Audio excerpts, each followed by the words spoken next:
Daud dan kelompoknya hidup dalam tekanan. Mereka bergerak dari satu wilayah ke wilayah lain. Ancaman selalu dekat. Logistik selalu mendesak. Persediaan tidak pernah benar-benar aman. Setiap musim membawa risiko baru. Dalam satu musim, mereka berada dekat kawanan milik Nabal, seorang kaya di daerah itu. Para gembalanya bekerja di padang terbuka. Wilayah itu rawan perampokan, namun kelompok Daud menjaga mereka. Tidak ada ternak yang hilang, tidak ada perampok yang berani mendekat. Perlindungan itu nyata, bukan perjanjian tertulis, namun kebiasaan zaman itu jelas. Perlindungan biasanya dibalas dukungan makanan. Saat pesta pencukuran domba tiba, waktu kelimpahan, waktu perayaan, Daud mengirim utusan. Bahasanya hormat, permintaannya wajar. Ia mengingatkan tentang perlindungan. Ia tidak menuntut berlebihan, ia meminta bagian sewajarnya. Namun jawaban yang kembali berbeda. Nabal menolak. Bukan hanya menolak, ia meremehkan Daud. Ia mempertanyakan asal-usulnya. Ia menyebutnya seperti budak pelarian. Kata-kata itu tajam. Penghinaan itu terbuka. Nama Daud diperkecil di depan orang. Berita itu sampai kepada Daud. Reaksinya cepat. Ia memerintahkan orang-orangnya bersenjata. 400 orang bergerak. Kemarahannya menyala. Martabatnya merasa diinjak. Menurut kebiasaan masa itu, penghinaan terhadap pemimpin bisa dianggap ancaman keamanan. Balasan sering dipandang wajar. Pemulihan martabat dilakukan dengan kekuatan. Ketegangan mengarah pada darah. Daud berkata dalam hatinya bahwa sia-sia ia menjaga harta itu, bahwa tidak ada balasan baik.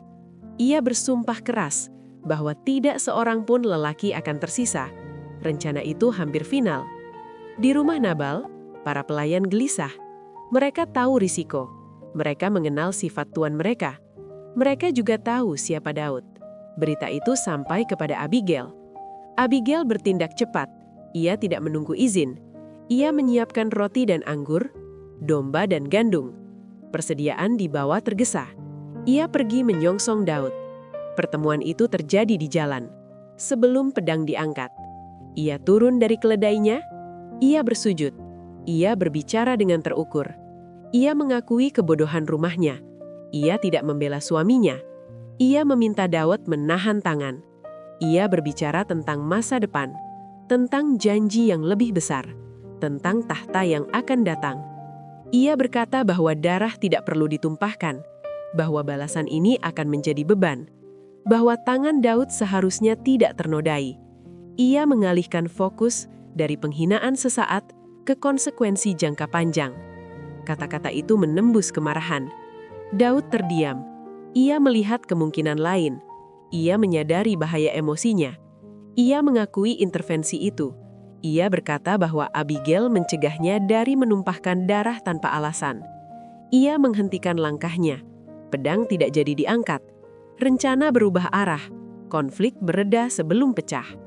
Nabal kemudian mati beberapa waktu kemudian, tanpa pedang Daud, tanpa konfrontasi terbuka.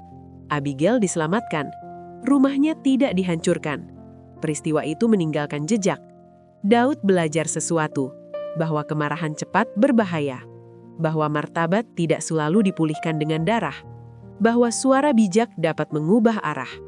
Tidak semua konflik harus berakhir keras. Ada saat ketika keputusan hampir fatal. Namun satu tindakan tepat menahan bencana besar. Dalam tekanan seperti itu, kepemimpinan diuji di dalam hati.